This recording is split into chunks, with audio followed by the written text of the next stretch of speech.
Your comic doesn't suck because your anatomy sucks. Your artwork does not suck because your anatomy sucks. There are tons of people who are terrible at anatomy, and you can lean on all sorts of different magical, wonderful skills to cover up bad anatomy. Does that excuse bad anatomy? Maybe. I don't know. Like, think about it in this aspect that, there's lots of cartoons out there that are barely recognizable as humans if you compare them to like actual humans, and they're fine. So maybe anatomy's not all that important. I say this because there's like this over fixation on anatomy, and I understand it because it's a very easy concept to grasp. Bad anatomy speaks to kind of everyone.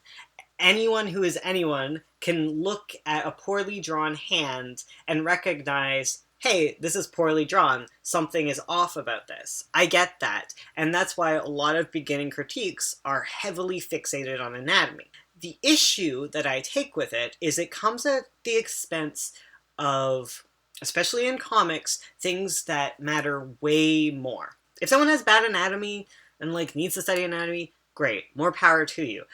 But when you're looking at a comic, there are things that matter way more.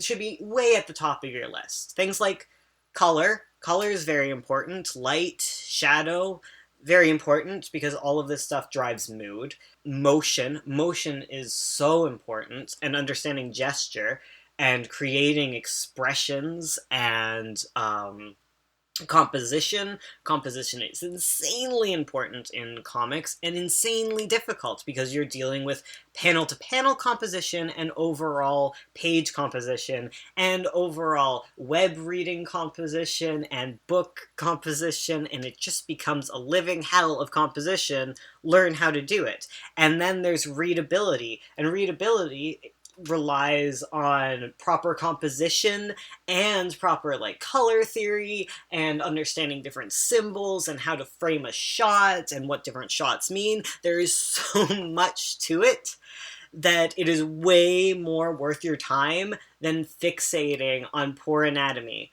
Because the fact of the matter is, if you draw enough humans, you're gonna get better at anatomy. If you just keep studying it, you're eventually going to be good. It's just going to be something that happens through the natural process of working and drawing. As long as you continue drawing humans, you're going to continue getting better at drawing humans.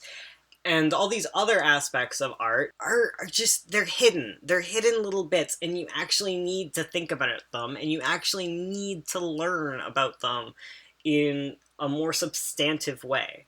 And I say this because they're very easy to miss. Because, like I was saying at the very beginning, it is very easy for a beginning artist to point out bad anatomy. Because we all know what a human looks like. We are trained to see issues in things that are, like, not quite human. That's the whole uncanny valley thing.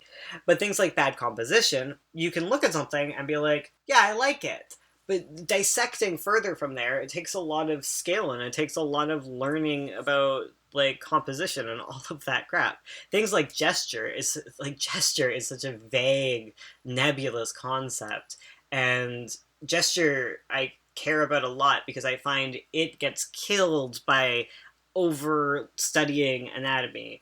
You see a lot of this stiffness that comes from not understanding gesture. And a good way to not understand gesture is when you're doing figure studies to focus on the anatomy, to focus on the different muscles and start drawing the different muscles and drawing the different like body parts and just really fixated on that rather than trying hard to distill something down to its movement, to not focus so rigidly on what you're exactly seeing and just capturing movement and line work. And holy shit, it's hard. It's a very difficult thing.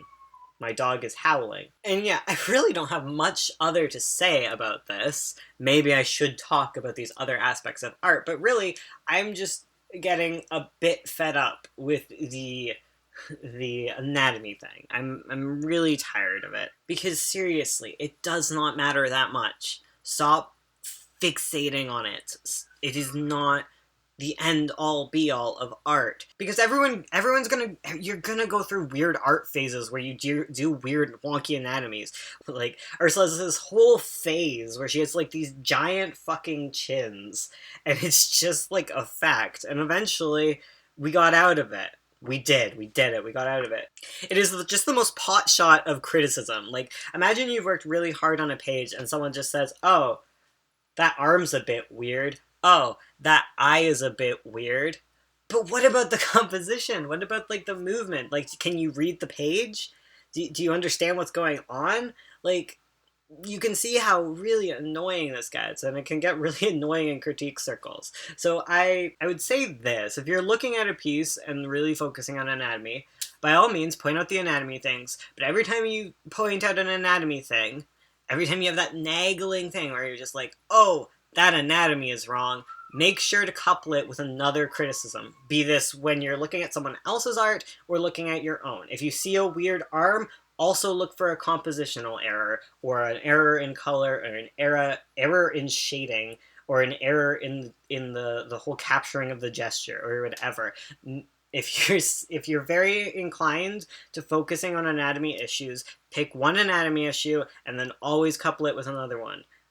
That might, I don't know, I've never really focused on anatomy so hard, but if you have that nagging, like, I must correct anatomy, like, make sure to couple it with something else so that you can encourage yourself to move forward and get into the full breadth of art critique and the full scope of what makes a good page, a good illustration, and a good, like, anything else.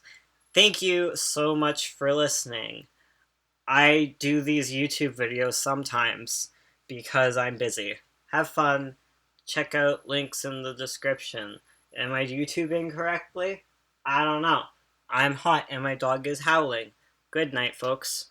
Or morning.